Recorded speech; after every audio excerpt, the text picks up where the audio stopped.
Ramadan RRI Berkah untuk Negeri.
Ya, 88,4 Suara Budaya Sumatera Selatan dulu pendengar di mana berada. Kita lanjut kembali dan seperti yang kita jelaskan di awal, pada hari ini dialog Hikmah Ramadan bersama Ustadz kita, Ustadz Muhammad Setiawan SAMH, dengan topik kajian pada hari ini fikih haji dan umrah. Langsung kita bertanya dan bertanya bersama Ustadz kita. Ini akan ada kajian awal yaitu tentang fikih haji dan umrah bersama Ustadz Muhammad Setiawan, dan sudah hadir di studio. Halo, Assalamualaikum Ustadz. Waalaikumsalam warahmatullahi wabarakatuh.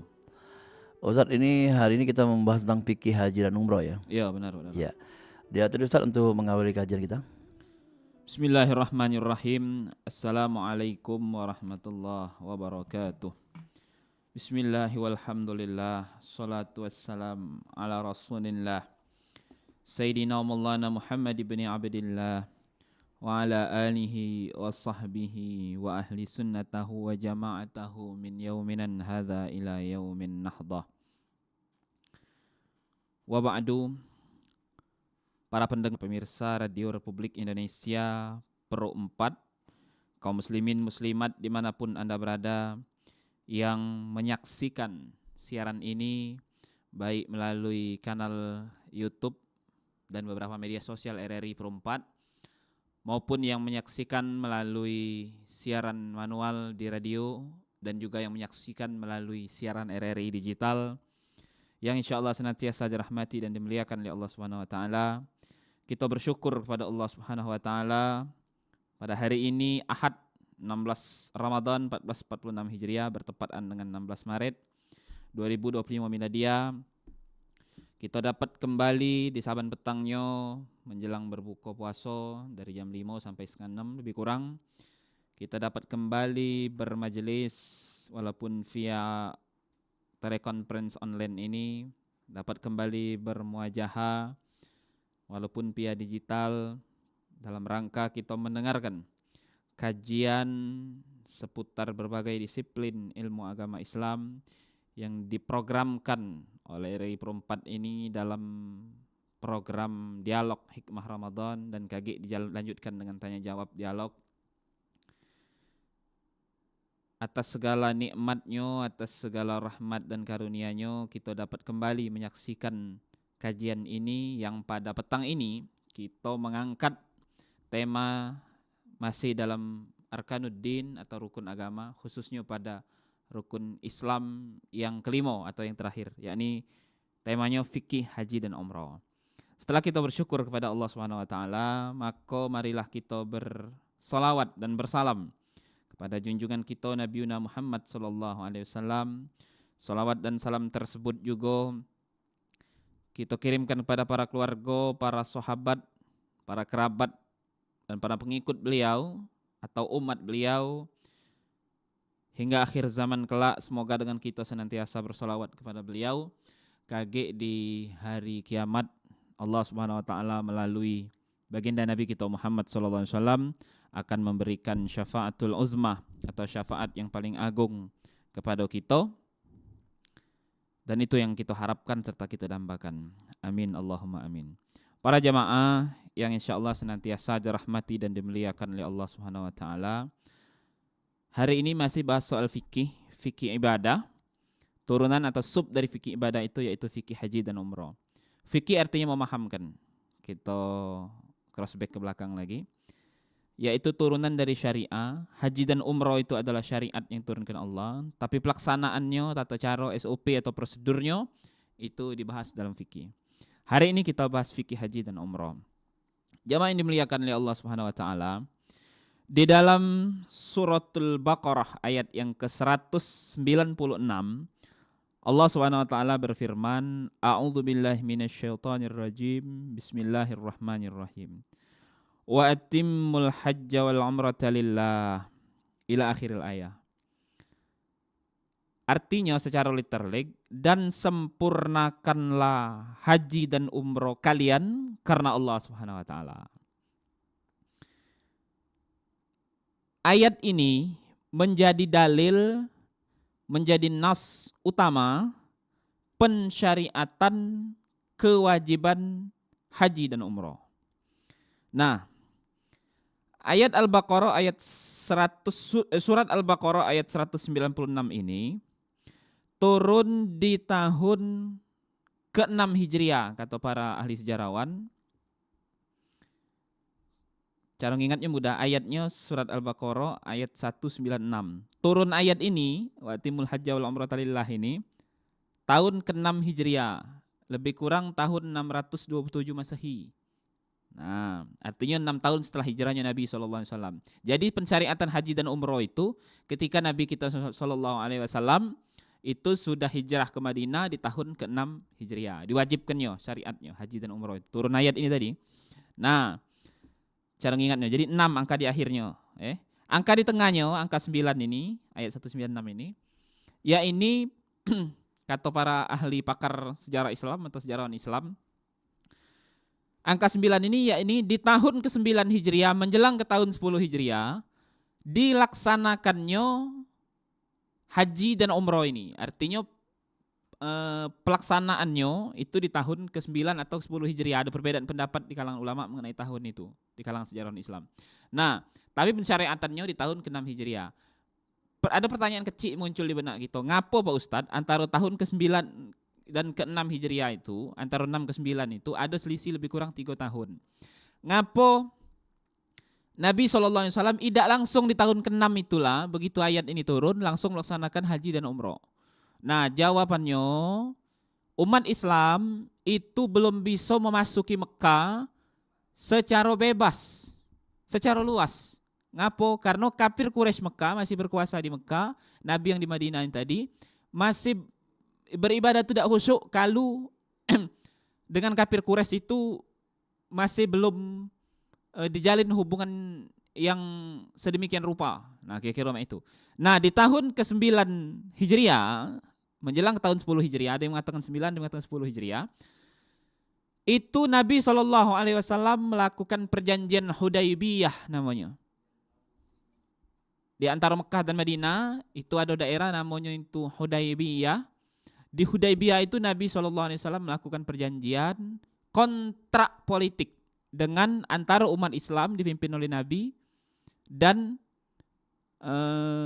kafir Quraisy Mekah yang dipimpin oleh Suhail bin Amr pada waktu itu.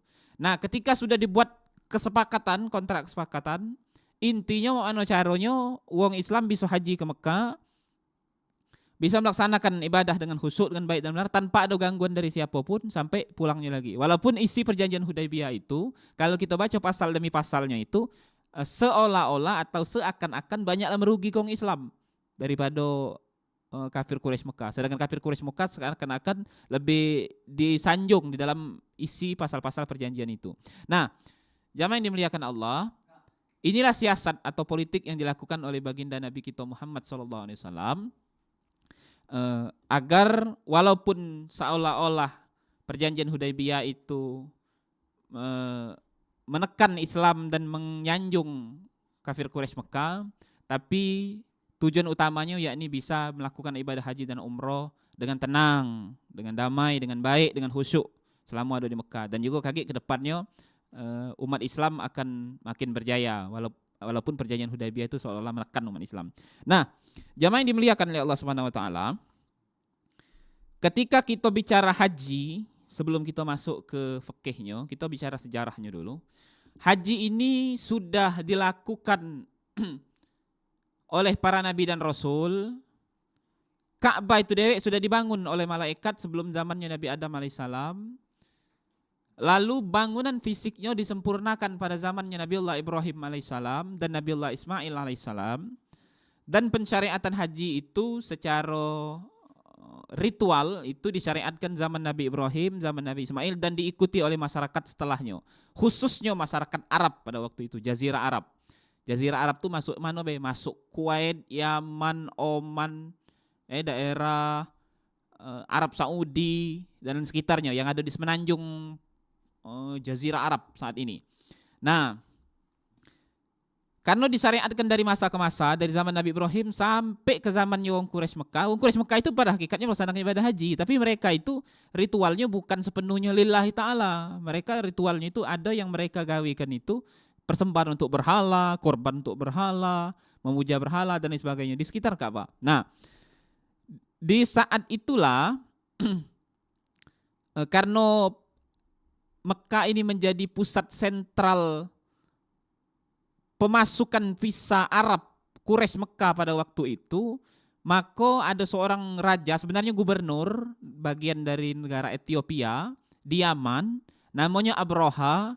Dia membuat Ka'bah tandingan untuk supaya wong itu datang juga melaksanakan ibadah haji. Dan situ-situ sampai hari ini masih ada di Yaman. Nah, supaya pemasukan ke negara dia kuat, jadi dia membuat Ka'bah tandingan dan untuk ibadah haji tandingan. Tapi ini tidak ada berjalan. Yang berjalan malah Ka'bah beneran yang ada di Mekah itu dari zaman Quraisy itu bahkan dipakemkan syariatnya di zaman baginda Nabi kita Muhammad SAW. Nah, haji jamaah yang dimuliakan Allah artinya mengunjungi atau melakukan ritual ibadah ke Ka'bah dengan syarat dan rukun tertentu. Jadi kunjungan ke Ka'bahnya itu dengan syarat dan rukun tertentu atau ketentuan tertentu, itulah yang disebutkan dengan ibadah haji. Umrah itu artinya ziarah. Nah, ziarah yang bisa dilakukan kapan baik. Kalau haji ada ketentuan tempat dan waktu tertentu. Nah, apa hukumnya melaksanakan ibadah haji dan umrah ini?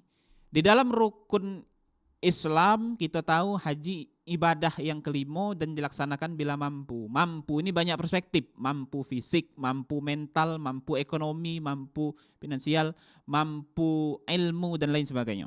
Nah, hukum haji ini bagi setiap muslim atau mukallaf itu adalah wajib atau fardu ain.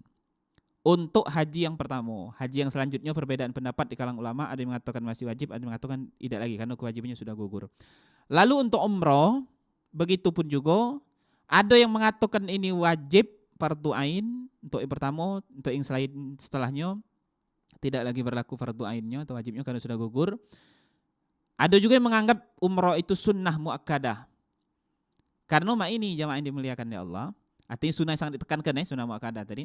Ngapo perbedaan pendapat padahal nasnya siko wa atimul hajja wal umrata lillah kata Allah tadi kan. Karena kalau kita melaksanakan haji itu pasti sudah melaksanakan umrah. Kalau orang haji pasti ziarah ke beberapa tempat tadi. Tapi kalau orang melaksanakan umrah, ziarah ke beberapa tempat tadi belum tentu dan bahkan kadang tidak melaksanakan haji. Karena ngapo haji diikat oleh tempat dan waktu tertentu hanya pada bulan Dzulhijjah.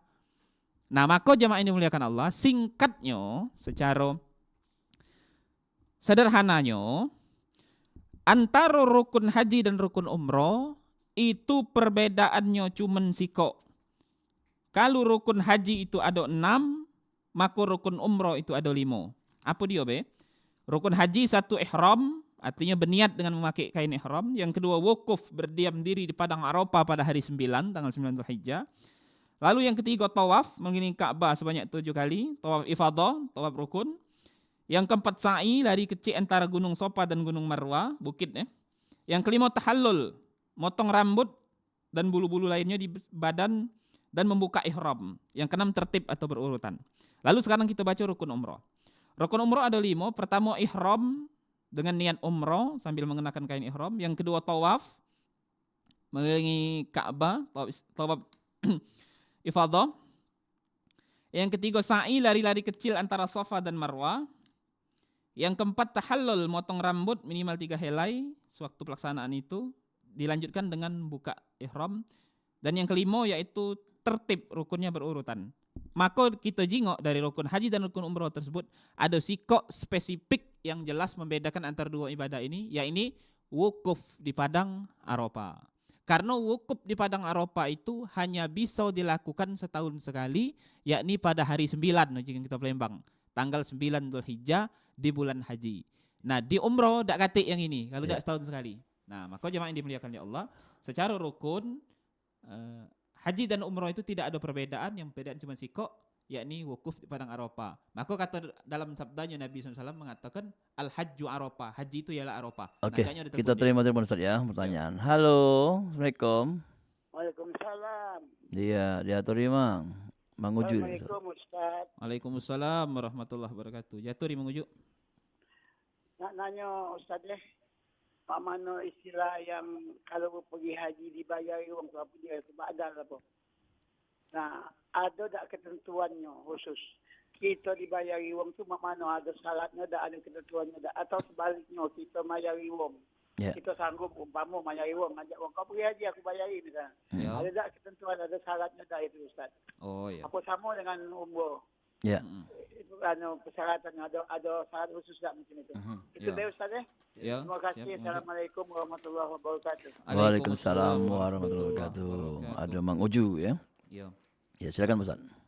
Pertama, sebelum kami jawab pertanyaan Mang Ujuk, kami jelaskan dulu syarat wajib haji dan umroh, artinya yang kita siapkan sebelum kita melaksanakan haji dan umroh, yakni pertama syarat uangnya muslim tentu, yang kedua berakal sehat, artinya dia selain muslim uangnya normal secara psikis, yang ketiga baligh atau dewasa, nah ini perlu kita garis bawahi dulu, lalu yang keempat merdeka kuasa, artinya bukan hamba sahaya, artinya dia punya kemampuan dan punya kekuatan untuk bisa mencapai ibadah itu. Nah, balik ke pertanyaan Mang Ujuk tadi, kalau kita dibayar uang haji atau umroh ada ketentuan khusus tak? Sepengetahuan kami, yang kami tahu sampai saat ini, kalau kita dibayari uang untuk berangkat haji ataupun umroh, maka tidak katik ketentuan khusus, tapi kita tetap wajib memahami syarat dan rukun dan belajar ilmu babul haji. Jadi artinya faham konteks bab haji, setelah faham baru berangkat. Bagus artinya rezeki, kita dibayari uang baik itu haji ataupun umroh. Setahu kami tidak katik ketentuan khusus karena itu ibadah adalah kewajiban bagi kita umat muslim, ketika ada rezeki ya berarti alhamdulillah. Asalkan syarat dan rukunnya itu tadi terpenuhi. Nah, adapun yang mengujuk sebut badal tadi itu beda konteks mengujuk. Dia badal itu baik haji ataupun umroh, yaitu kita menyetor atau membayar kepada suatu badan atau tur tertentu yang mana kita minta uang di tur itu melaksanakan ibadah haji atau umroh. Dia haji nian atau umroh nian, yang dia sudah pernah haji atau umroh, yang mana niat kita melaksanakan haji atau umroh untuk membayar uang tadi, dan uang tadi juga badalnya tadi, badal itu pengganti ya. Melaksanakan haji atau umroh untuk uang yang sudah meninggal atau uang yang dia tidak mampu lagi berhaji atau umroh. Nah itu badal, itu beda jadi kasusnya antara haji umroh dibayar uang dengan kita membadalkan haji dan umroh. Nah badal haji umroh itu biasanya lebih murah karena uang lain yang akan melaksanakannya kita tinggal terima sertifikat, wong kita berniat itu badal haji umroh ini untuk siapa, misalnya wong tua sudah meninggal, nah wong itu kakek juga berniat untuk nama sianu bin sianu. Nah Ya. kakek insyaallah ibadahnya, pahalanya, kebaikannya akan mengalir atau terkirim kepada keluarga mungkin yang sudah meninggal yang kita niat itu tadi. Nah, jamaah yang dimuliakan oleh Allah Subhanahu wa taala, di dalam syarat-syarat haji ini tadi harus kita pahami juga. Rukun Islam itu kan ada 5, syahadat, salat, zakat, puasa dan haji.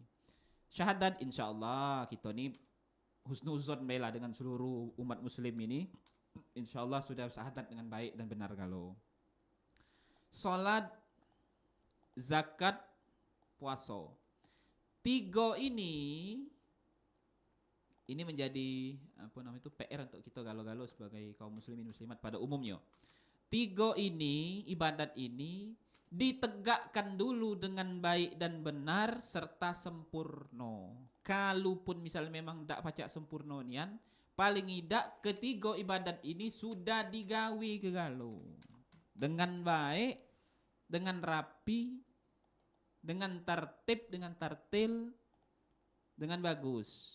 Nah, ketika 4 rukun sebelum haji yang kelima ini tadi sudah digawe dengan baik, Jong Palembang, barulah rukun kelima ini tertunaikan. Oke, penelpon lagi saya. Laju, Cak Nyong. Halo, Assalamualaikum. Ya, terputus. Silakan ya, jangan ragu-ragu. Ada kesempatan untuk menelpon dan masih beberapa menit ke depan. Silakan Ustaz.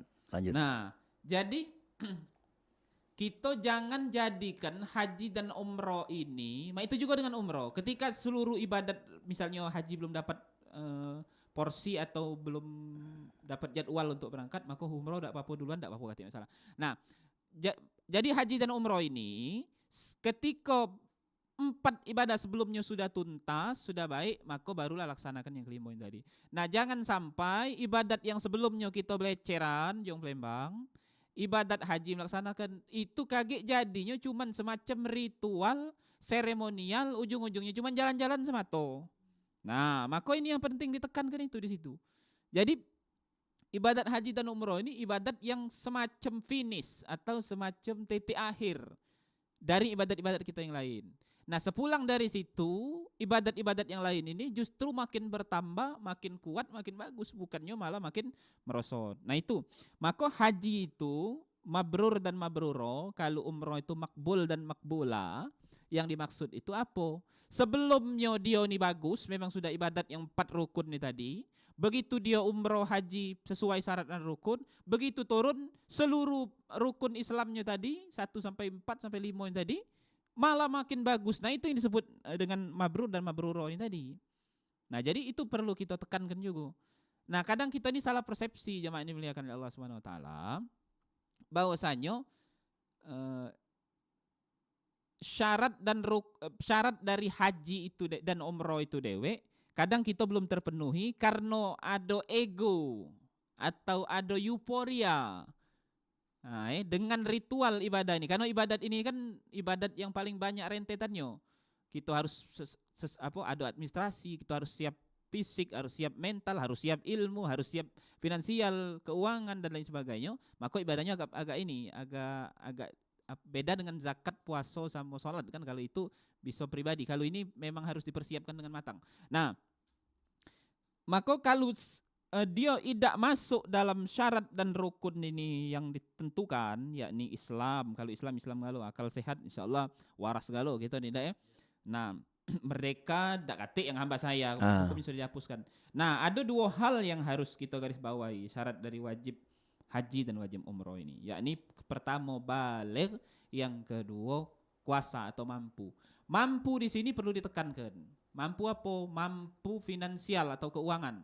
Artinya kita bolak-balik selama pelaksanaan ibadat itu ada duit, yang ditinggalkan di sini juga ada duit. Mampu, itu mampu. Yang kedua mampu secara fisik. Memang fisik kita, maka kementerian kesehatan dengan Kementerian Agama kerjasama untuk mensupport fisik itu dengan berbagai vaksin dan lain sebagainya. Itu ikhtiar dari pemerintah kita. Nah, mampu secara fisik ini artinya kita tidak kate penyakit yang akut, yang ekstrim, yang lebih membahayakan kita ketika kita melaksanakan ritual yang panjang itu. Nah, kita juga artinya kuat, support dari gizi dan nutrisi kita ada. Lalu mampu secara apa? Mampu secara mental. Mental apa dia? Ketika kita ibadat dalam jumlah orang yang banyak, ketika kita melaksanakan ibadah saya ini, mental kita harus siap. Sudah itu mampu juga secara ilmu. Mampu secara ilmu itu mampu mana? Maka setahun sebelum berangkat haji kita harus khatam babul haji. Kita harus khatam fikih haji. Paham kalau sebelum itu secara tuntas. Iya. Dan mampu hal-hal yang lain. Nah, itu yang mampu. Yang kedua yang harus kita garis bawahi, syarat wajib haji itu yakni baligh. Nah, kadang ada saudara-saudara kita, dulur kita, uang yang kita kenal kaum muslimin muslimat yang dia menghajikan anak atau cucunya yang itu belum masuk usia baligh. Nah, Masih pertanyaan kecil aku ya. sederhananya mah ini wadola. Iya. Budak nih sholat baik lagi belum ada kewajiban. Heeh. Puasa tambah lagi, zakat tambah jauh tangi, ngapulah nak dinaik ke haji itu. Jalan-jalan. Nah, alasannya jalan-jalan tempat lain. Oh. Nah, jadi haji ini jangan dijadikan ibadat yang cuman semacam touring, semacam healing, semacam refreshing. Atau kalau untuk memperkenalan, Ustaz, mengenal ke anak tadi ke tempat ibadah umat Islam gitu kan. Oke, dikenalkannya dengan tempat ibadah umat Islam, tapi apakah gugur kewajiban anak ini apa namanya itu dalam Tapi hal hajinya? Tapi tidak ada masuk haji ya. Kewajibannya. Iya, dia harus emelok lagi berikutnya. Iya, dia kan belum balik. Iya, benar. Nah, jadi budak ini kaget begitu dia sudah balik sudah mukallaf, wajib hajinya tidak gugur. Nah, kayak itu. Kalau umroh ya mungkin tidak ada masalah. Nah, tapi kalau haji, mohonlah ibadat ini umat Islam sekalian. Apalagi kita Indonesia ini ada kota kan. Iya. Sudah itu kita Indonesia ini ada masa tunggu dan lain sebagainya. Karena kita umat Muslim terbesar dunia. Nah, mohonlah ibadat ini kita manfaatkan sedemikian rupa, sedemikian baiknya dengan sesempurna mungkin. Nah, bagi saudara-saudara yang sudah dapat porsi tunggu, jangan cuma sekedar duduk nyender-nyender be. Iya. Belajari kitab babul haji dengan baik dan benar. Betul. Jangan sampai yang diajarkan oleh masing-masing KBIH kita itu adalah kewajiban-kewajibannya. Nah, adapun yang lain-lainnya mendalami rincian terkait ini, ibadat ini sekali seumur hidup. Nah, maka pelajari nian fikih haji itu dengan baik. Kitab babul haji itu memang benar-benar didalami dengan baik dan benar. Nah, jadi jemaah yang dimuliakan oleh Allah Subhanahu wa taala, Nabi kita sallallahu alaihi wasallam dewe beliau melakukan haji itu cuma sekali dalam seumur hidupnya, yang dikenal sebutan haji wada atau haji perpisahan, yakni di tahun ke-9, ada yang mengatakan tahun ke-10 Hijriah. Itulah satu-satunya haji pertama dan haji terakhir baginda Nabi kita sallallahu alaihi wasallam. Adapun umroh, beliau setelahnya ada melaksanakan umroh, tapi tidak lagi menemui haji pada zaman setelahnya, karena pada waktu itu kan itu tadi kondisi politik yang ada di Madinah dan Mekah pada waktu itu belum stabil dan masih kurang baik, sehingga Nabi SAW banyak terhambat di dalam melaksanakan ibadah haji dan umrah dari beliau. Nah, jadi jamaah yang dimuliakan oleh Allah Subhanahu wa taala, maka itu tadi pesan kami sebagai closing mungkin pada petang hari ini. Kita tanamkan dulu pertama niat di dalam hati kita. Ketika ibadat yang lain sudah bagus, kita niatkan untuk haji. Lalu yang ada kemampuan mungkin bisa mengambil porsi. Nah, bagi yang sudah dapat porsi, pelajarilah kitab babul hajinya dengan baik dan benar. Dan bagi yang sudah melaksanakan ibadah haji, harus senantiasa ditingkatkan ibadat rukun Islam yang lainnya, agar memang mabrur dan mabrurah serta makbulah itu memang benar-benar dapat kita raih. Nah, bagi saudara-saudara kita yang belum mampu, semoga Allah Subhanahu wa taala memberikan kesanggupan dalam hal apapun itu untuk kita, agar kita bisa senantiasa ke ziarah ke Baitullah, berziarah kepada pusaranya Nabi sallallahu alaihi wasallam dan melaksanakan ibadah haji dan umrah. Baik, terima kasih. Mungkin ini saja sedikit materi Tapi singkat. sebelum menutup, tanya Ustaz ya. Ada tanya dulu. Tanya. Apa namanya? Nah, aja lupa. Kalau umroh itu berapa hari yang diwajibkan?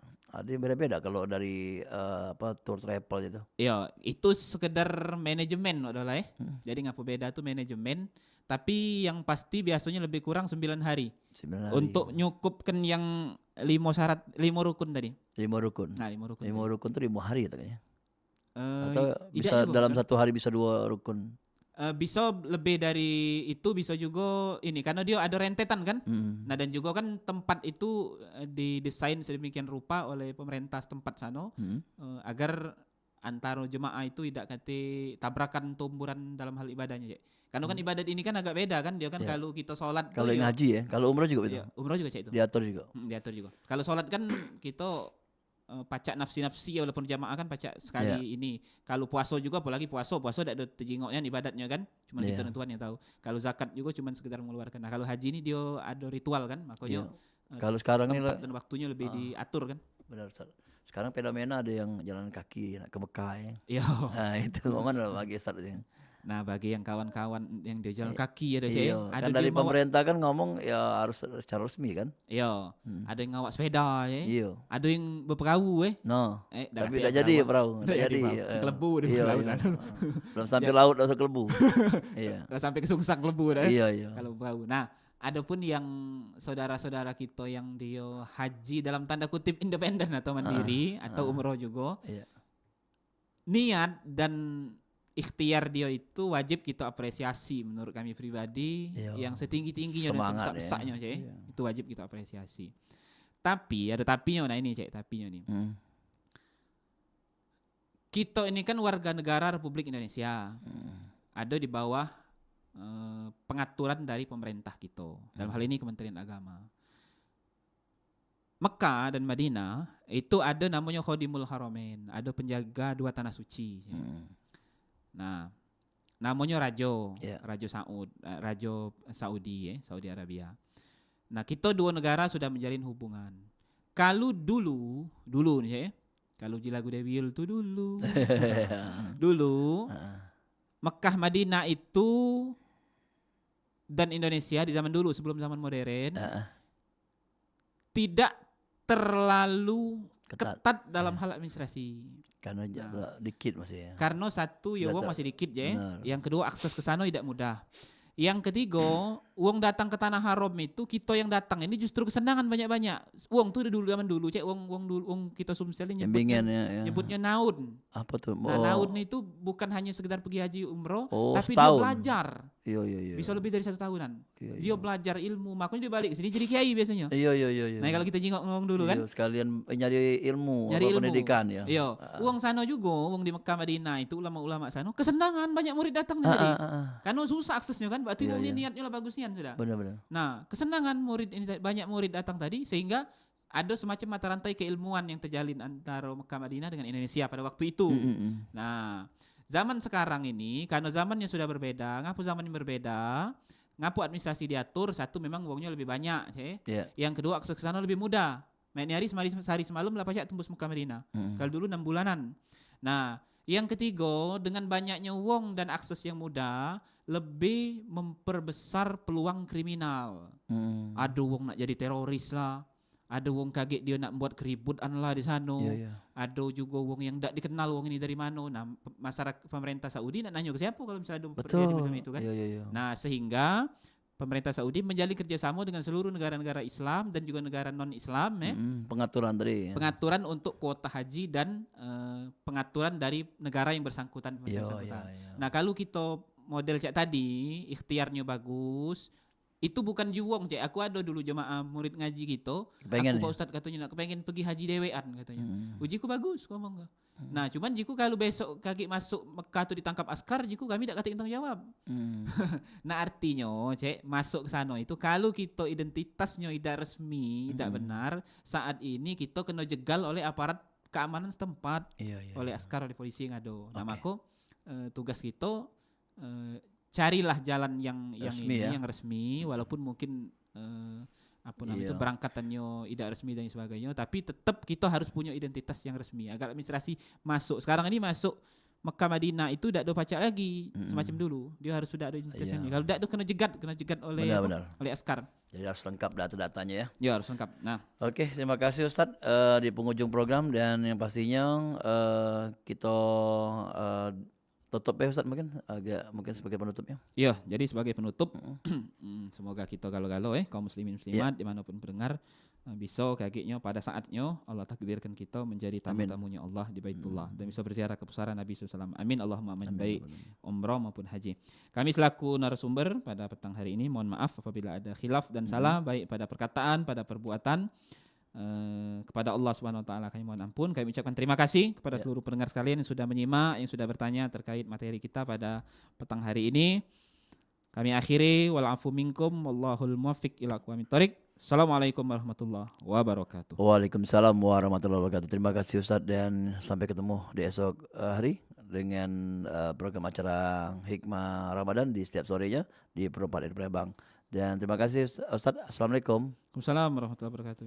Ya, dulu pendengar kita lanjut kembali tentunya dalam rangkaian program Hikmah Ramadan di kesempatan sore hari ini. Dan dulu kalau tentunya kita akan lanjut kembali, kita akan bergabung bersama Pro 1 RI Palembang guna mengikuti siaran menunggu buka dari Masjid Agung Palembang.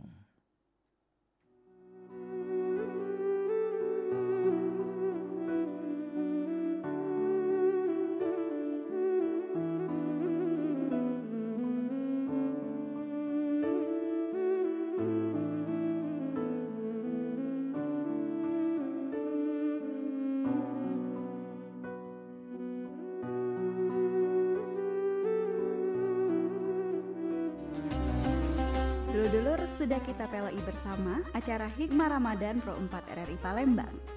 Ramadan